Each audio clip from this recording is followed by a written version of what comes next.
Allen & Company wishes OOIDA and all members a safe, healthy, and joyous holiday season.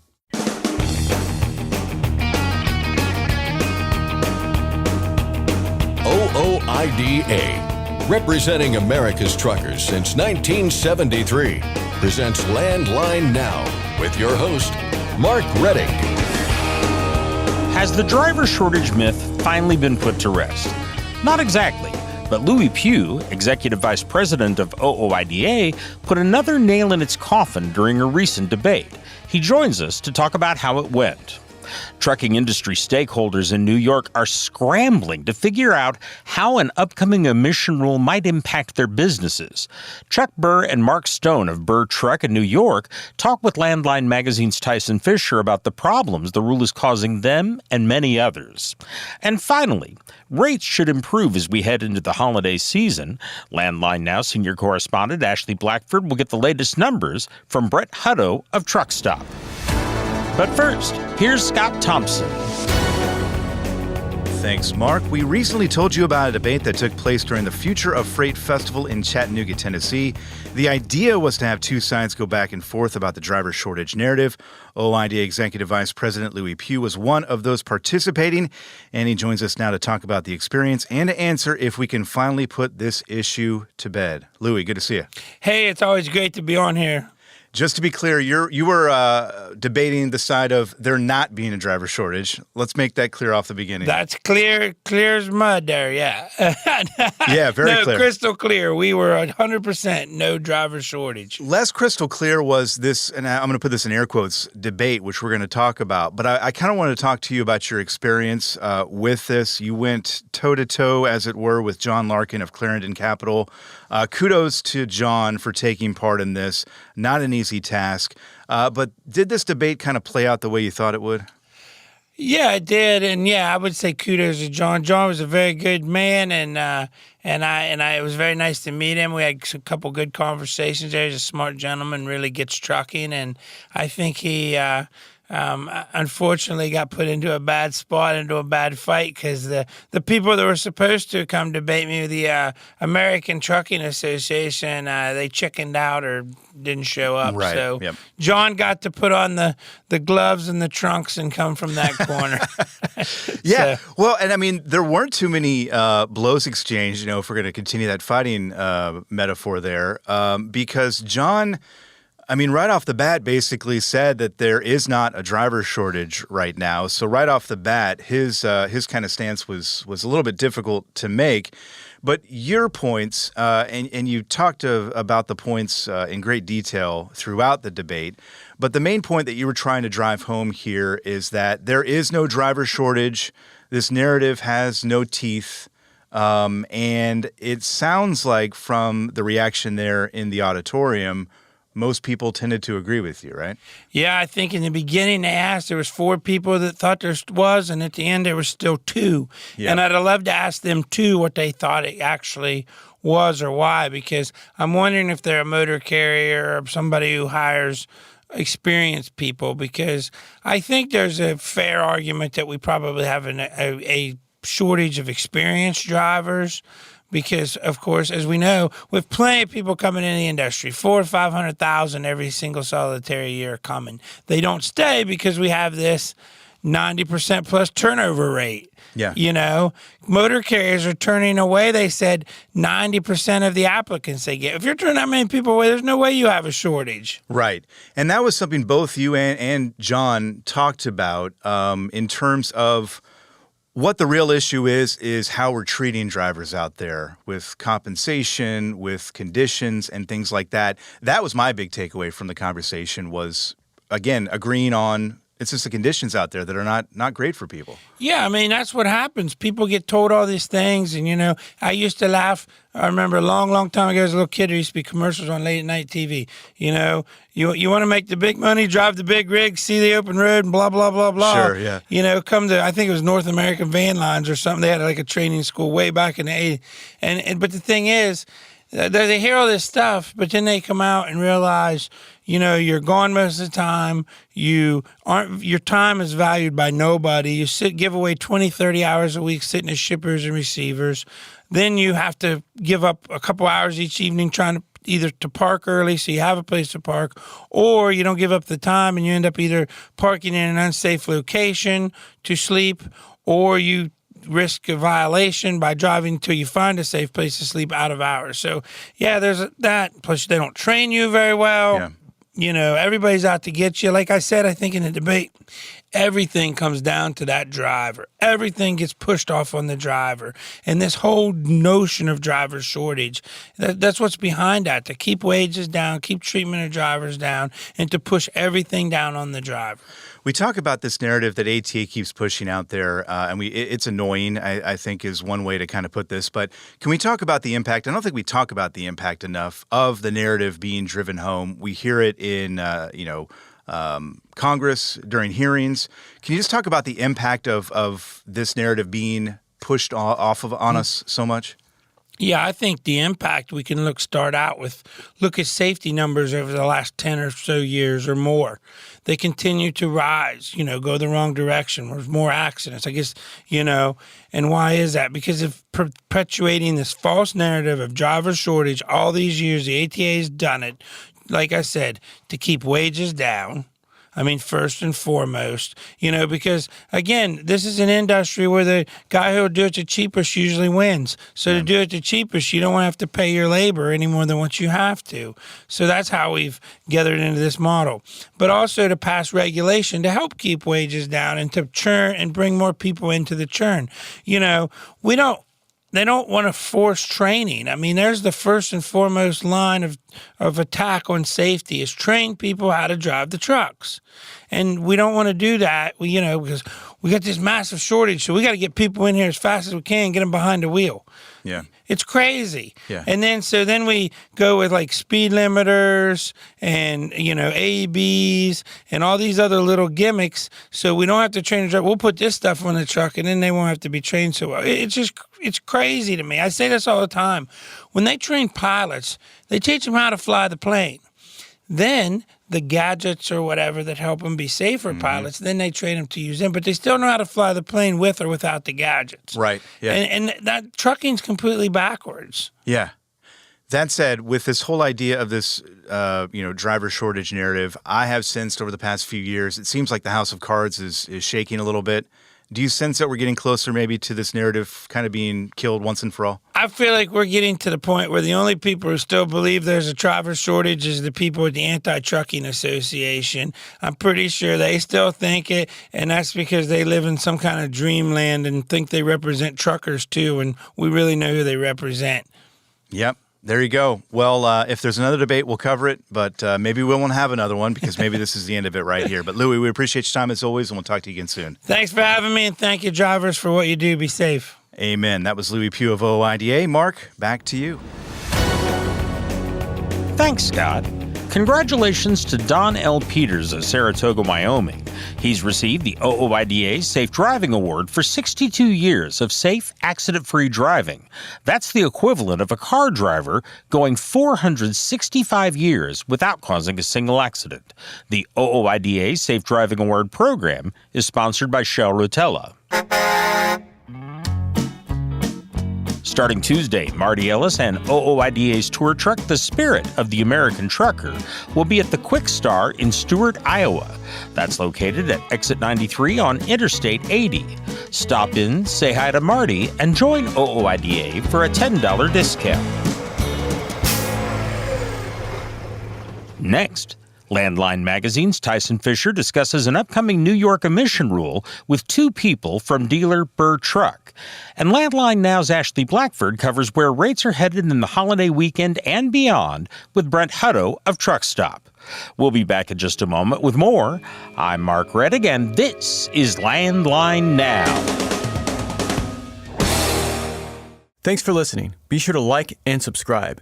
If you want more content, go to landline.media to get updated news, information, and archived editions of our show. Once again, that's landline.media. Running on ultra-low sulfur diesel? Stay protected this winter with Howe's Diesel Treat and Diesel Lifeline. Steer clear of gel and ice with North America's #1 trusted brand. Find Howe's products nationwide at select retailers, auto parts stores, truck stops, and on Amazon.com. When it's time to overhaul your truck engine, help protect it by insisting on a genuine Vibertech TVD crankshaft damper. Heavy duty, absolute premium quality, and they're made right here in the USA. Find a dealer at vibertechtvd.com. Truckdown.com. Whenever you have a breakdown, you need Truckdown.com. 24/7 access to 40,000 verified heavy-duty repair vendors nationwide. Truck revived. Deliveries thrive. Truckdown.com.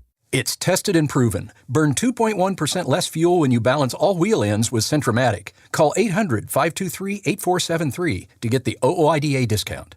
Landline now, welcome back. New York stakeholders in the trucking industry are scrambling to delay implementation of the Advanced Clean Trucks regulation. Truck dealers in particular are concerned about the impact on their business, as Tyson Fisher of Landline Magazine recently found out. Here's Tyson now. 4 states are set to implement new zero-emission truck sales requirements known as Advanced Clean Trucks this year. Those states include Massachusetts, New Jersey, New York, and Washington State. Stakeholders, they're trying to delay the start of the new regulation for a variety of reasons. So with me to discuss those reasons is Chuck Burr, president of New York-based Burr Truck, and Mark Stone, director of sales at Burr Truck. So thanks for joining me, gentlemen.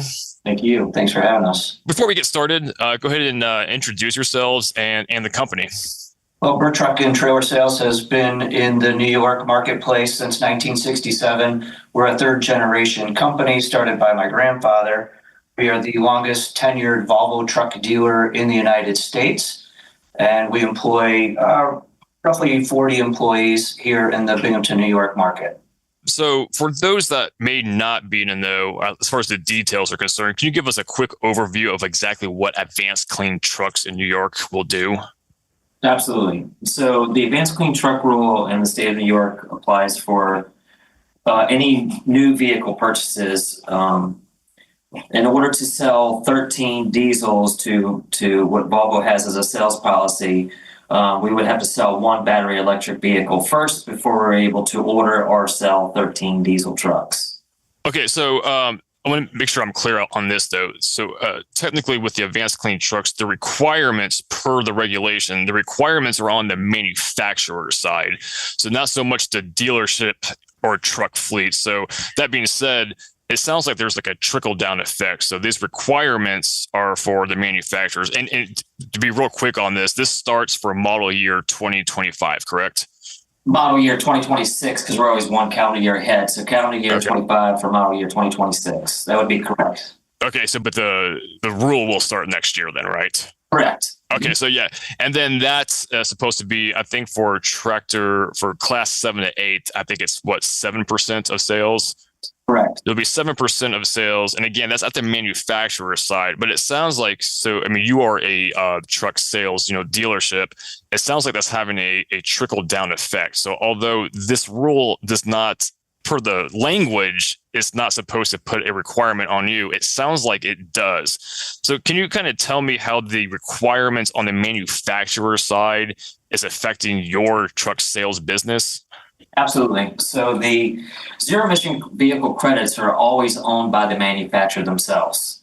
In California today, in class 7 or 8, so if you peel back the onion, if you will, for lack of a better term, the class 2B through class 8s have been lumped together as a total number to look very good on paper. But if you break that down, we have the data to prove that, it's less than 1.8% of the total sales in California today. So class 7 and 8 are staggering behind, and you cannot buy class 6 down to 2B credits for 7 and 8 vehicles ZEV credits. Okay, so yeah, and that's where it kind of got a little confusing for me, because that's when we really get into the nuance here. But I think that's kind of where the devils are in the details here. So the way it works is, and correct me at any time I'm wrong here, because I'm a little shaky on some of this, but in order to hit that, again, this is a certain percentage of sales.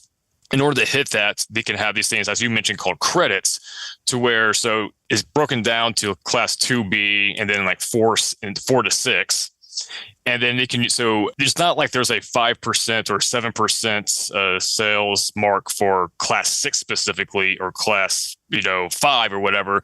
You can sell any combination of those as long as the overall net is a 7% sales, and then you can get credits for it in that. So kind of walk me through how these credits work? Because I think that's where we're having the problem here as far as how it trickles down to your business. And so, because the way I understand it is that you can borrow from other manufacturers. Is that correct? So if one manufacturer is doing way better than another manufacturer can kind of buy those credits. Is that kind of how that works?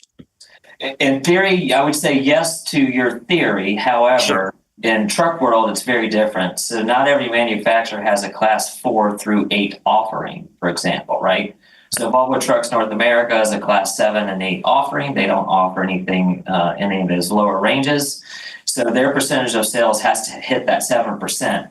They can't buy those ZEV credits from the other manufacturers in the class 6 and below because they wouldn't be able to have enough credits to be able to get those in New York for class 7 and 8 vehicles. And so therein lies the problem then, is the fact that class 7 and 8 is pretty much exempt from those credits for all the other classes. Now, do you know exactly, have you been told why that class 7 and 8 has that exception? And what's the logic behind that? Do you know? We've asked that question multiple times and brought it up, and I brought it up to the CARB meeting a week ago, and I couldn't get a straight answer. No one can explain it. No one's ever been able to show us on paper how those zero-emission vehicles credits or deficits actually work. It's all held by the manufacturers, and then the manufacturers say, I'm sorry, but this is the numbers that we have against us, and you have to deal with your lawmakers and your legislators and your attorneys to address the rest of it. Okay, so you're just as confused as I am then on that 7 and 8 thing. Right. So that's good to know that we're working efficiently here on this. So kind of just go back a little bit on the class 7 to 8 sales. Again, 7% of the newer trucks. From what I understand, I don't think we're anywhere close to hitting that sales mark. So you've been selling electric trucks for a while. What's it looking like on your end as a percentage wise? Is it closer to 7%, or I'm hearing it as low as 1% or even a fraction of that? So just like in our previous conversation a minute ago, is that even in California, when you peel back the onion, you look at the 2B through class 8, when you lump out the 7 and 8 registrations to total registrations, it's less than 1.8%, right? So we're not hitting the numbers in the class 7 or 8 space at all. We sold one battery electric vehicle last year, which gave us emission credits for 13 diesel trucks next year. Okay, and so one thing I want to point out real quick is that Bird Truck, from what I understand, not against zero emission trucks. In fact, quite the opposite. You guys have been early adopters, maybe even pioneers of the technology in New York. And so correct me if I'm wrong, but I understand that you built the first level 3 fast charging station in Broome County, which you made publicly available, because we all know there's not much of a charging infrastructure. You've also been an authorized Volvo VNR electric dealership. So the point here is that you've invested heavily in zero emission truck technology, and you have a lot of experience with it. So what got you to jump on board early? And then the follow up to that is, why isn't everyone else? When I started working at Nikola Motors as the director of business development, I knew that CARB was coming down through these states. We knew we needed to hedge our bets immediately, knowing that we had to have the right infrastructure in place to be able to have it accommodating the total public, not only for our vehicles, but for the total public. So we invested heavily to the tune of about $250,000 in a level 3 DC fast charger. And we're the only one in the state today that you can actually park 2 trailers and charge 2 tractor trailer trucks with a level 3 DC fast charger in the whole state of New York. Wow. Okay. And you've been selling electric trucks for a little while now. How much, if at all, has demand increased for these type of trucks? There's zero demand. Zero demand. Okay, that's about what I thought. Yeah, and so I'm sure there's been at least some interest as far as based on who you've been talking to. Who is buying these electric trucks, or at the very least, who's interested in these electric trucks? Yeah, for sure. That's an easy question. So in the class 7 and 8, the problem is that we don't have the range. Number one, right. The tractors are curb weight or anywhere from 8 to 10,000 pounds heavier than a current diesel is today. Where you really win in this strategy is in the class 4 through 6, where you're running 150, maybe 70 to 150 miles per day. Your quick delivery pickups for your restaurants and such, where it makes sense, where the weights aren't as heavy and the electricity is not as heavy of use. All right. So with that being said, obviously there's going to be more of a demand for the Class 2B up to 6. Do you think that you could probably hit close to the sales needed for those models as opposed? So set aside Class 7 and 8, for example. Do you think it's feasible to hit it at least the Class 2B and 3, for example? Are we there yet for that class? We're getting closer to that. Okay. We've asked for a seat at the table to help New York achieve these goals. We could actually help them achieve these goals much faster if we had a seat at the table, and we can get there in the Class 2B through 6 class pretty much immediately within a 2-year time frame. That would involve building out infrastructure and doubling our capacity at our substations within the next 6 years to get there. But if we had a seat at the table to do that, we could definitely achieve these goals much faster than New York State is trying to do today. Gotcha. So, it's worth noting that Advanced Clean Trucks, of course, comes from California. I know in Washington State, trucking companies have urged the state government to scrap Advanced Clean Trucks. And their slogan is Washington is not California, basically suggesting that the electric truck sales mandate, it may work in California, but not necessarily anywhere else, including New York, for example. So one argument here is that California, which is the world's 5th largest economy, which you can't set that aside because that's kind of an important detail there. And the reason why is because they have several financial incentive programs and then large investments in that charging infrastructure. Now, that being said, again, New York also is not California. That being said, does the state offer any incentive programs? And what is the charging infrastructure looking like in New York? There is zero infrastructure on any of our throughways or highways today. Again, us being the only one in the state of New York where you can charge 2 tractor trailers, right? And park 2 trailers today. So that tells you what the investments are in New York today. That's why we're saying that we need to pause this for 2 years. And I would like to say this also. As we're attacking new trucks today with 90% less NOx reduction than any current diesel, so it's pretty much water coming out of the exhaust today. There are 0 mandates on these 99 to 2010 emissions trucks today. So while they say they're trying to clean the air, they're saying that we can go out and sell as many of those used trucks back out to the environment. All of these scrappages today for the New York truck voucher incentive program are for those older model trucks, but we're not attacking older trucks, we're attacking new truck sales. And that's our problem with it. So we're saying we want to clean the air, but we can sell as many as those dirty diesels, if you will, for lack of a better word, back out to the environment. Yeah, it doesn't exactly add up, does it? So that's kind of the problem there. Okay, so let's talk about, you mentioned the 2-year delay. That's basically what we're asking for here. It starts next year. We're looking for a 2027 target date. The first question I have about that is kind of a technical question here, which is, would that include keeping the same timeline or resetting the clock? So, for example, the current timeline requires, again, 7% of model year 2026, and then 15% by the time for 2027. If you were granted that 2-year delay, would the model year 2027 trucks have the 7% or the 15% zero emission? Does that make any sense?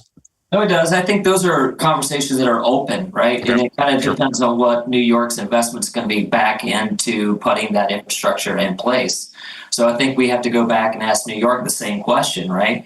Sure. We want a 2-year delay today to make sure that we have the infrastructure in place to be able to launch this effectively, or we can concentrate in these class 4 through that 2B through 6 space and advance your numbers even further today. So I'd throw that back out at New York. We're open to either one. With that being said, what do you expect to change in 2 years that will make those requirements, I guess you could say, more reasonable? I think this would allow the state to come back and come up with a plan that's better for New York State, not good for California. There's no reason that any of these other states should sign on to the California Air Resources Board Advanced Clean Truck Rule without having the proper rollouts in advance to make that even achievable without decimating an entire industry and dealers and manufacturers that are able to sell in these states, because they're not going to be able to. So the manufacturers are now going to be forced to sell in the other 38 states. Going to step in here for a brief moment to let you know that we're going to continue this conversation about advanced clean trucks right after the break. So stick around. Landline Now is back right after this. Are you tired of the IRS following you around like a dark cloud? Call 888-557-4020 and get your life back. At Truckstop, we've built a better load board for carriers like you. Sign up today and access over 600,000 loads on the most trusted online load board. Learn why the best in the business rely on Truckstop to make more money and start driving your profit today. Welcome back to Landline Now. When we last left you, Tyson Fisher of Landline Magazine was in conversation with Mark Stone and Chuck Burr of Burr Truck in New York. They're worried about the state's upcoming Advanced Clean Trucks rule and its one-size-fits-all approach. Let's pick it up there. And so the issue here is not necessarily with advanced clean trucks in general. I think it's more to do with the two things. Number one is the requirement for class 7 to 8. I think is the big pain point here, but also it's like just a carbon copy of the California regulations. I think the idea here is that it needs to be adjusted accordingly to whatever state is implementing this. Is that fair? Absolutely, it's fair. And this is our question all along, is that in California, in order to get an amendment on anything related to CARB, you have to get California's permission first before you make any amendments in place. However, knowing that there's no technology in this Class 8 space for the municipal snowplow trucks, for example, because there's no electronic PTOs available in this technology today, DEC did allow discretion for 1 year.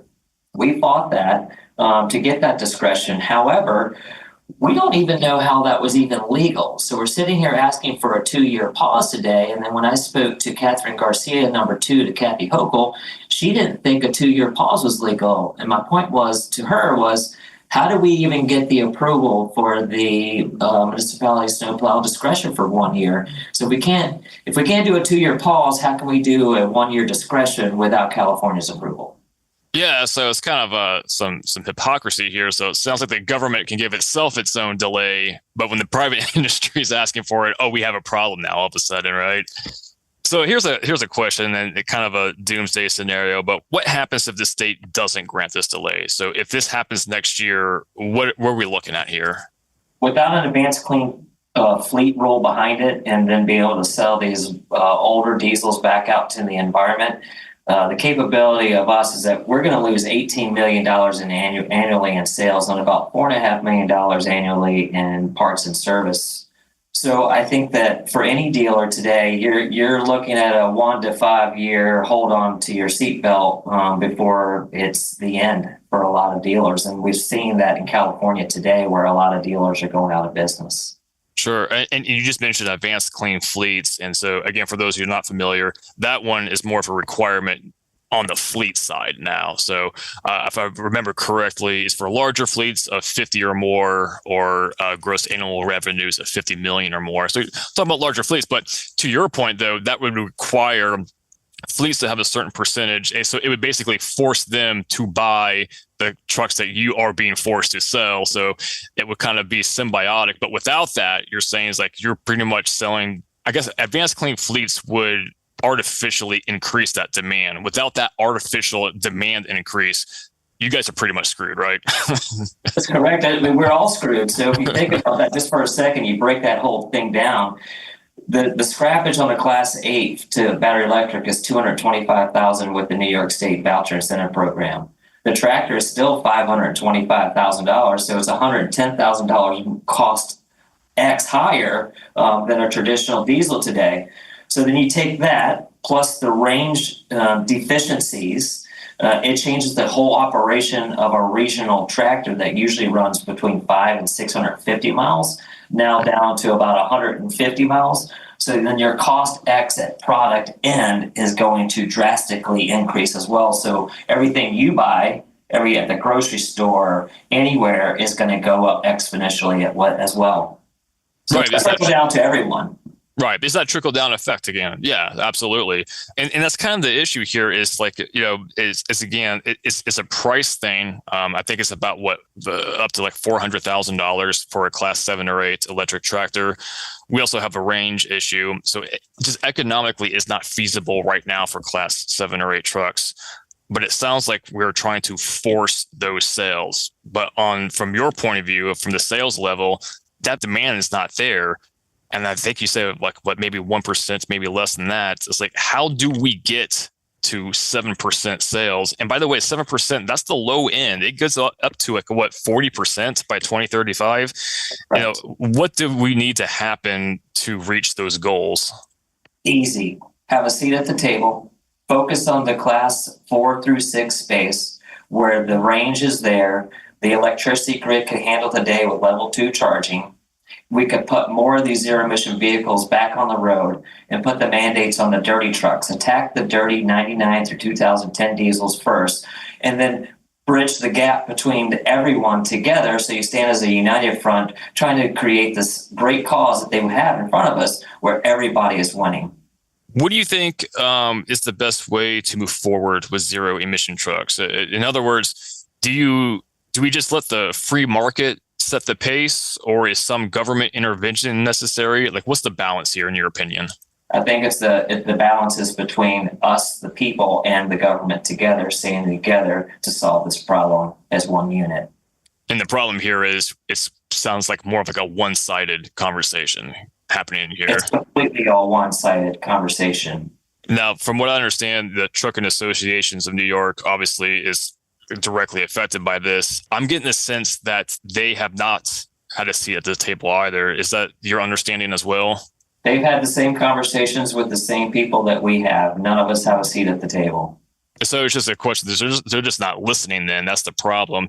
I know that there are some lawmakers that are on your side. Now, from as far as you know, has there been any progress towards this push for this 2-year delay? I mean, what's the sense at the ground level over there? There's a bill out there right now. I think it's 2290. Donald Lapardo, who is part of the Transportation Committee with bipartisan support, has over 20 signatures with a bill in front of Kathy Hochul asking for a 2-year delay. The problem is, too, with the dealers is that legislators don't go back into session, I think, until sometime mid-January. And if that's the case and we don't get the pause before then, we're going to lose over a half a year of production schedules.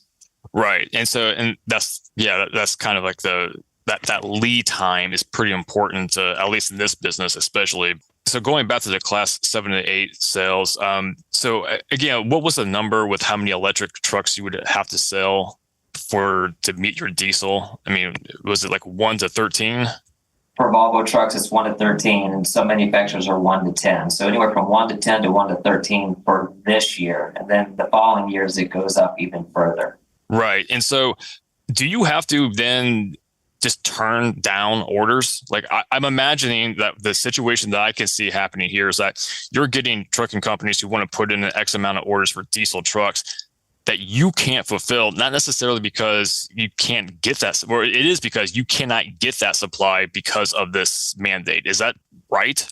We've lost over 200 orders for next year. 200 orders. And so, yeah, that's a significant amount of revenue there. And again, I'm sure this has been attempted to be communicated to the state government, but you got lawmakers on your side. But I mean, is there anything else that the industry can do to kind of, help push this issue forward? I would say stop making this political and start using some common sense. That's what it comes down to. That's what we said all along. Yeah, but it's not a. They've made this political when it's not political. Just having a common sense approach to it, understanding where our grid technology is today. We haven't done any upgrades to our grid since World War II. So we gotta double the size of our grid. We have problems with the raw materials that are sourced in other countries and the processing from other countries, which we don't have that capability anymore. So coming up with that common sense approach, focusing on the dirty trucks, focusing on that 4 through 6 space, having a seat at the table. We would love the opportunity to help New York achieve those goals if we were able to have a seat at the table to help them achieve it. Yeah, and I just want to make sure I got this right. You are of the opinion that we're there or pretty close to there for up to Class 6 vehicles, correct? Correct. And so this is all about basically the Class 7 and 8. The Class 7 and 8 trucks, they're throwing the wrench in this whole thing. Is that pretty accurate? That's pretty accurate. And then you hear the other side of it, the congestion laws, and you have to dive into that in New York City, that people in New York City don't want these big tractors there. Unfortunately, it sounds good in theory. However, when you quit having supplies show up at the drugstores and at the grocery stores and everywhere else people purchase things at, you have to have trucks come in there. So how about focusing on the dirty trucks and come up with a better plan with infrastructure to help us get there? Is there any concern about trucking companies, taking their operations out of New York? Absolutely. That's the talk of the day every day. Is it? Okay. Yeah. And I figured, because I know New Jersey is actually having the same problem. Also, I believe they were supposed to set theirs next year. I think there's also a bill set, trying to stop that. But New York, there's other states around you guys that they're not doing it, and so I would imagine there's some concern about those operations moving. And of course, that's going to affect you guys with the sales, because if no one's just going to buy from you guys if you can't offer, as you mentioned, you lost 200 sales in diesel. I mean, I would imagine that other dealerships are pretty much experiencing the same thing, right? Absolutely. We heard this first from our good friends in California. They've been going through it for the past year, and that's where we're talking about dealers shutting their doors down. Absolutely.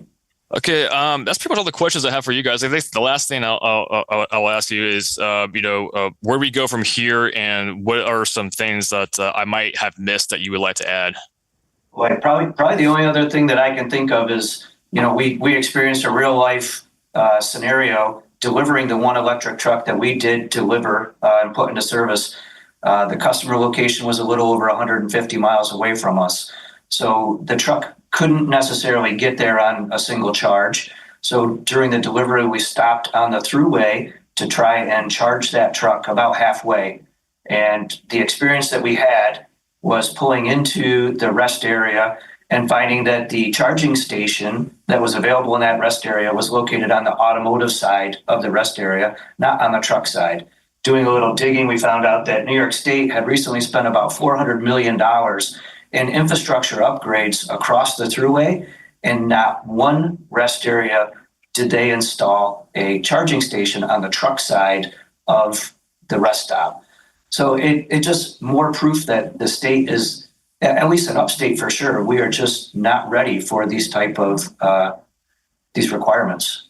Additionally, I'd like to say too that the trucks are much heavier than a traditional diesel, as we discussed in our previously. And then you get a 2,000 pound heavy variance. So instead of 80,000 combination, you get 82,000. But can our bridges handle it? And these laws are intrastate, not interstate laws. So we get into these finite things here too that not everyone's looking at holistically as they try to launch this.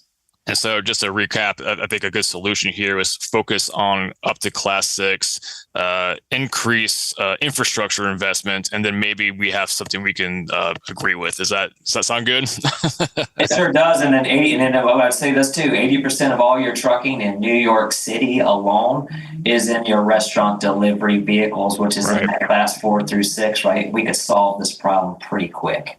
Yeah, sounds pretty reasonable. Hopefully that the voice of reason will reach, the state capitol, and, fingers crossed that you guys get that delay. Again, thank you guys for joining me, and I appreciate the conversation, and hopefully I can follow up with you on future developments on this. Thank you, Ty. Sounds good. Thank you. There's been quite a bit of pushback outside of New York to advance clean trucks. In June, 19 states sued the U.S. Environmental Protection Agency, arguing that the rule violates the Clean Air Act. That lawsuit was later joined by the Owner-Operator Independent Drivers Association, and then the U.S. Chamber of Commerce and several more trucking associations. More recently, the state of Nebraska filed a separate suit against truck manufacturers, arguing they are colluding with each other to force the adoption of electric trucks. So this is not the end of this story. We'll keep you posted. Now it's time for a break, but hang tight. We're back after this with more Landline Now.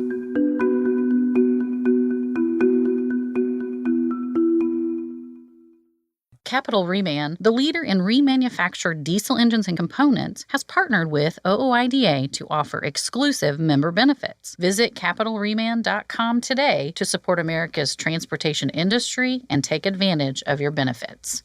Penske owns and operates some of the best-maintained vehicles on the planet. Our used trucks come with a 5-year maintenance report and pre-sale inspection. So if you're in the market for a top-quality pre-owned truck, look no further. Search our inventory today at PenskeUsedTrucks.com.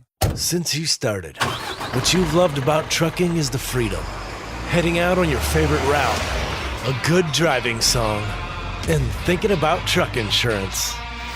Well, maybe not that last one. That's why we're here. At OOIDA, we have a full range of truck insurance products, expert advice, and great customer service, helping you get the right coverage for your operation. Go to OOIDA.com, because your job is to drive. Our job is to help with everything else. Landline Now, welcome back. If you're hauling freight and running your own business, you need to keep track of some basic facts and figures that can determine whether you succeed or fail. And that includes finding the freight and how much money you can make hauling it.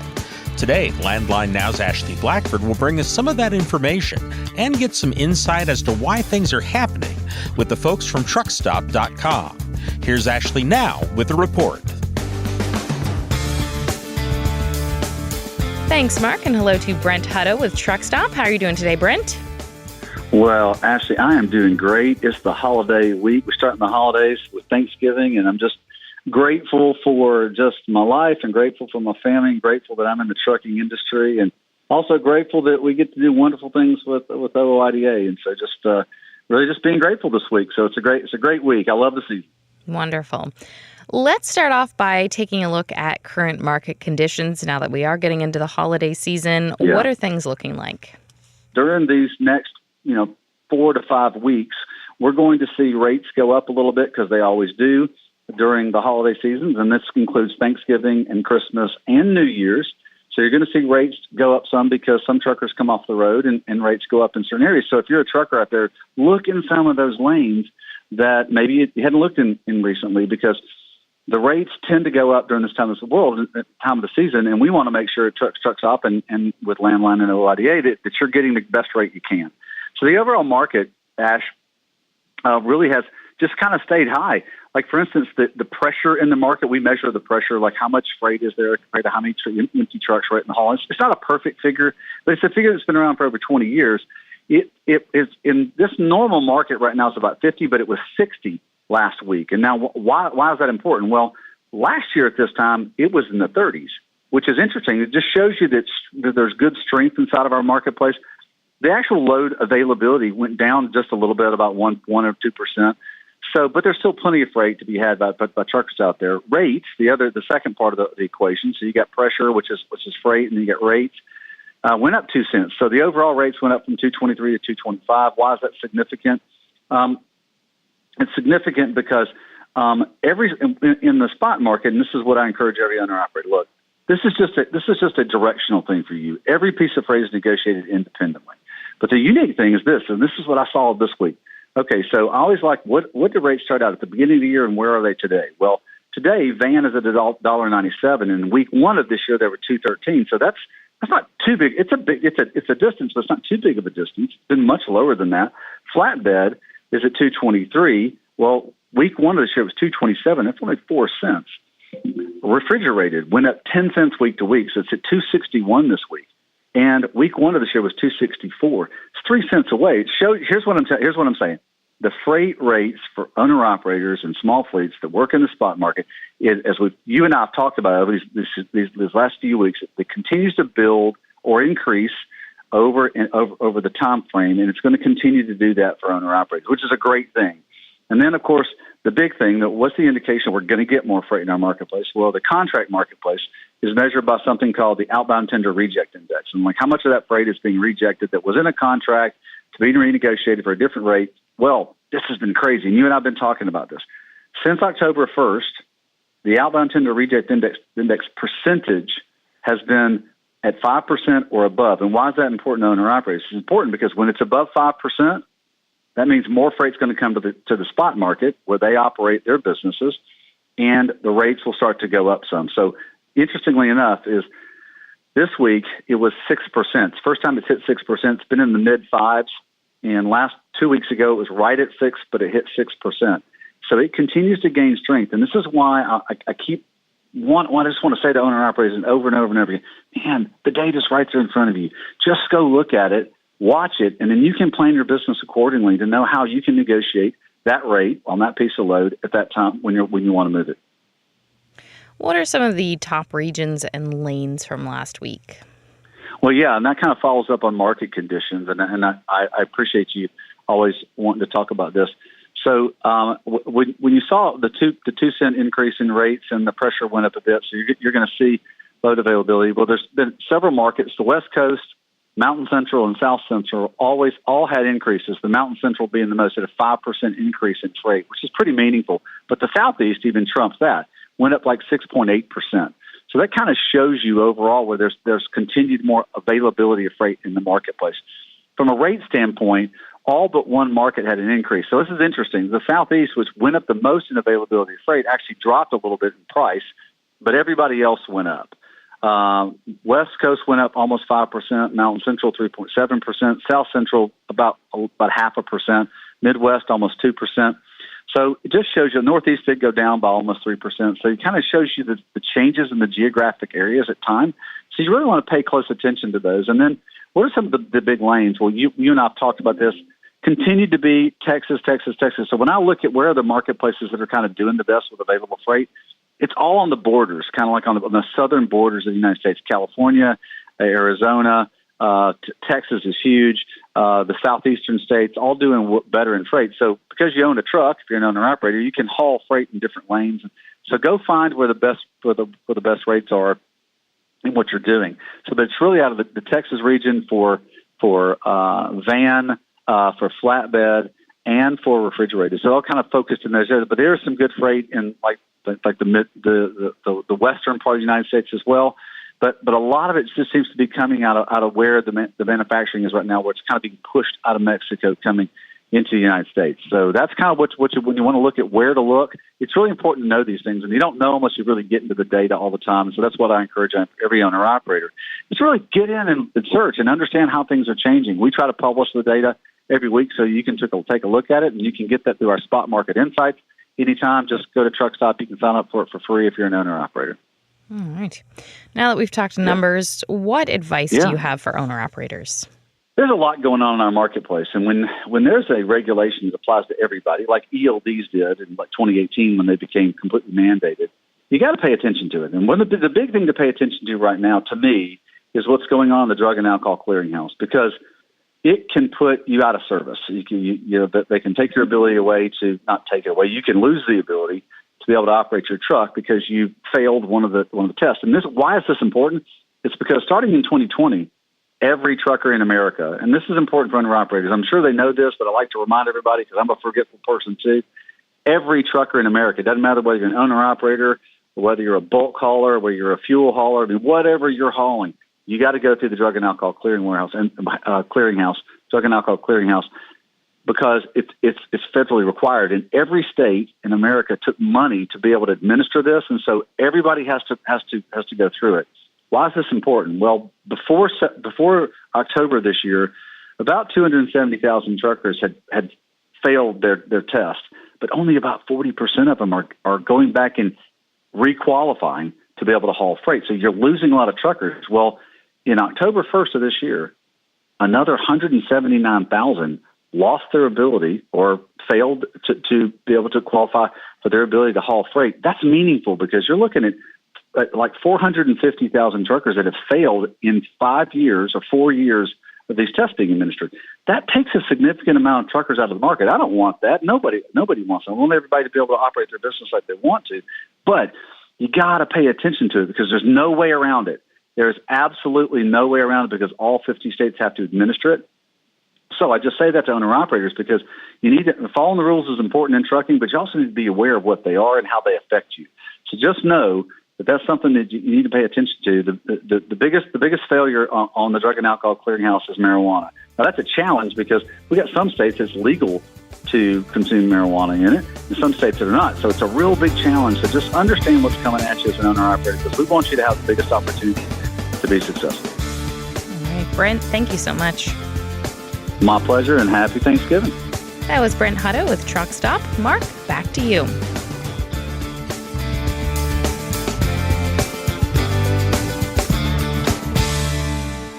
Thanks, Ashley. That's our program for today. Thank you for joining us. I'm Mark Reddick, and this is Landline Now.